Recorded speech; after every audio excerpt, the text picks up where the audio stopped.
నమస్తే, welcome to meta news.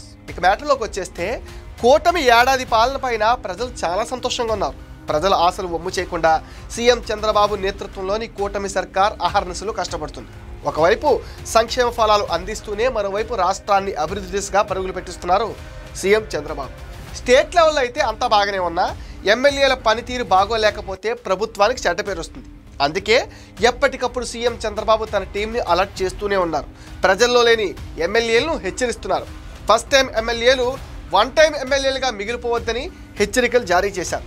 ప్రజలు ఇచ్చిన అధికారాన్ని ప్రతి ఒక్కరూ తమ బాధ్యతగా తీసుకుని ముందుకు వెళ్లాలని సూచిస్తున్నారు. అలా కాదని ప్రభుత్వానికి డ్యామేజ్ చేసే పనులు చేస్తే అలాంటి వారిని వదులుకునేందుకు సైతం వెనకాడబోనని తేల్చి చెప్పేశారు. ఈ క్రమంలోనే ఇటీవల టీడీపీ విస్తృత స్థాయి సమావేశానికి అటెండ్ కాని 15 మంది ఎమ్మెల్యేల పైన సీరియస్ అయ్యారు సీఎం. తరచూ విదేశీ పర్యటనలు పెట్టుకునే వారు అక్కడే ఉండటం బెటర్ అని కూడా చురకలంటించారు.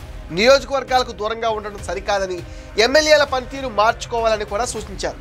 ప్రజలతో మమేకం కావాలని కాస్త గట్టిగానే చెప్పారు. ఈ క్రమంలోనే పార్టీ నేతలు ప్రజాప్రతినిధులకు బిగ్ టాస్క్ అప్పగించారు. జూలై 2 నుంచి ఇంటింటికి ప్రచారానికి శ్రీకారం చుట్టారు. ఈ ఏడాది పాలనలో చేపట్టిన సంక్షేమ పథకాలు, అభివృద్ధి కార్యక్రమాలు ప్రజల్లోకి తీసుకెళ్లే ప్రణాళిక రూపొందించారు. ఇంటింటికి ప్రచారానికి వెళ్ళినప్పుడు ఏదైనా విమర్శ వస్తే సమాధానం చెప్పండి, చేసిన పనితో పాటు కొన్ని ఎందుకు చేయలేకపోయామో తెలియజేయండి అంటూ ఎమ్మెల్యేలకు దిశానిర్దేశం చేశారు. ముఖ్యమంత్రి చంద్రబాబు ఎమ్మెల్యేలను హెచ్చరించడం, అలర్ట్ చేయడం ఇది ఫస్ట్ టైం ఏం కాదు. అధికారంలోకి వచ్చిన 3 నెలల తర్వాత నుంచే ఎమ్మెల్యేల పనితీరును ఎప్పటికెప్పుడు ఆయన అబ్జర్వ్ చేస్తూ వస్తున్నారు. ముఖ్యంగా తొలిసారి గెలిచిన ఎమ్మెల్యేలు తగు జాగ్రత్తగా ఉండాల్సిన అవసరం ఎంతైనా ఉంది. ఫస్ట్ టైం ఎమ్మెల్యేలపైన ముఖ్యమంత్రి ఫోకస్ కాస్త ఎక్కువగా పెట్టారనే చెప్పొచ్చు. గత ఎన్నికల్లో పార్టీ సీనియర్లను కూడా పక్కన పెట్టి కొత్త తరం లీడర్లకు అవకాశం ఇవ్వాలని దాదాపు 50 మందికి పైగా కొత్త ముఖాలను ఎన్నికల బరిలో దించారు చంద్రబాబు. అందులో మెజార్టీ నేతలు ఎన్నికల్లో గెలిచారు కూడా. అందులో కొందరు మంత్రులు కూడా అయిపోయారు. ఎన్నికలు గెలవడం, ఎమ్మెల్యే మంత్రి అవ్వడం వరకు వాళ్ళ పనితీరు బాగానే ఉన్నా 6 నెలలుగా అయితే ఫస్ట్ టైం ఎమ్మెల్యేల్లో చాలామంది రిలాక్స్ మోడ్లో ఉంటున్నారట. క్యాడర్కు, లీడర్కు అందుబాటులో ఉండకుండా హైదరాబాద్, బెంగళూరు, చెన్నై లేకపోతే విదేశాల్లో గడుపుతున్నారట. ఇదే చంద్రబాబుకు చాలా కోపం తెప్పిస్తుందని అంటున్నారు. సీనియర్లను కాదని యంగ్ బ్లడ్ రాజకీయాల్లోకి రావాలని మరిన్ని సీట్లు ఇచ్చి గెలిపిస్తే ప్రజల్లో ఉండకుండా ఎవరి పనుల్లో వాళ్ళు బిజీగా ఉండడం పైన సీరియస్గా ఉన్నారట చంద్రబాబు. ప్రజల్లో మంచి పేరు తెచ్చుకోవాలని చెప్తున్నా మళ్ళీ గెలవాలని ఎన్నిసార్లు చెప్పినా కొందరు ఎమ్మెల్యేలు తీరు మార్చుకోవటం లేదట. కూటమి ప్రభుత్వం ఏడాది పాలన బాగుందని ప్రజల నుంచి మంచి మార్కులు పడ్డాయి. చెప్పినట్లు ఒక్కొక్క స్కీమ్ను ఇంప్లిమెంట్ చేస్తూ ఇంకా ఏమైనా పెండింగ్లో ఉన్నా అవి కూడా త్వరలోనే నెరవేరుస్తారన్న నమ్మకం ప్రజలకు ఉంది. రాష్ట్ర స్థాయిలో ప్రభుత్వం బాగున్నా, ముఖ్యమంత్రి మీద ప్రజలకు నమ్మకం ఉన్నా లోకల్గా పబ్లిక్తో ఎమ్మెల్యేల అటాచ్మెంట్ అనేది గెలుపోవటంలో డిసైడ్ చేస్తుంది. కాబట్టి ఫస్ట్ టైం ఎమ్మెల్యేల పనితీరును సీఎం చాలా సీరియస్గా తీసుకున్నారు.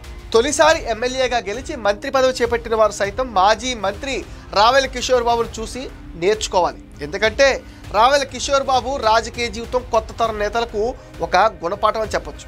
2014లో రావెల కిషోర్ బాబు రాజకీయాల్లోకి వచ్చాడు. ఐఆర్ఎస్ అధికారిగా ఉన్న ఆయన సామాజిక వర్గ కోణంలో రావడంతోనే తెలుగుదేశం పార్టీలో చేరి ప్రతిపాటి టికెట్ను కొట్టేశారు. తొలి ఎన్నికల్లోనే గెలుపు కూడా రుచి చూశాడు.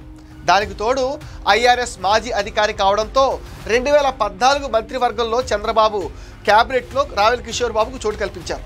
కుదురుగా ఉండాల్సిన రావెల కిషోర్ బాబు గెలుపు తర్వాత మైండ్ సెట్ మారిపోయి ఇక నియోజకవర్గంలో తనకు తిరుగులేదని భావించారు. ప్రజలను, కార్యకర్తలను పట్టించుకోకుండా కష్టాలు కొని తెచ్చుకున్నారు. టీడీపీని వీడి 2019 ఎన్నికలకు ముందు జనసేనలో చేరి మళ్లీ ప్రతిపాడు నియోజకవర్గం నుంచి పోటీ చేసి ఓటమి పాలయ్యారు. తర్వాత 2022లో భారతీయ జనతా పార్టీలో చేరారు. ఆ తర్వాత 2024 ఎన్నికలకు ముందు రావెల కిషోర్ బాబు బీజేపీకి రాజీనామా చేసి వైసీపీలో చేరిపోయారు. అంతకుముందు బీఆర్ఎస్, బీఎస్పీలో కూడా చేరారు. 2024లో వైసీపీ ఓటమి పాలు కావడంతో ఆ పార్టీ కూడా రాజీనామా చేసి ఇప్పుడు కనిపించకుండా పోయారు.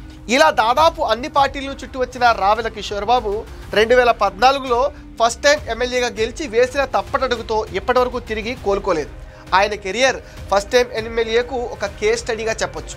అందుకే సీఎం చంద్రబాబు ఫస్ట్ టైం ఎమ్మెల్యేలు కాన్స్టిట్యుయెన్సీ మీద కాన్సన్ట్రేట్ చేయాలని సూచిస్తున్నారు. లేకపోతే మార్పులు చేర్పులు తప్పవని చెప్పకనే చెప్తున్నారు. ఇది మెటా న్యూస్ అప్డేట్. ఈ వీడియో పైన మీ విలువైన ఒపీనియన్ని కామెంట్ సెక్షన్లో పోస్ట్ చేయండి. మీరు ఇచ్చే కామెంట్స్తో మరిన్ని ఇంట్రెస్టింగ్ వీడియోస్ మీకు అందిస్తాం. అండ్ మీరేం చేయాలో మీకు తెలుసుగా ఈ వీడియోస్ని లైక్ చేయండి, షేర్ చేయండి, మెటా న్యూస్ని సపోర్ట్ చేయండి, సబ్స్క్రైబ్ చేసేయండి.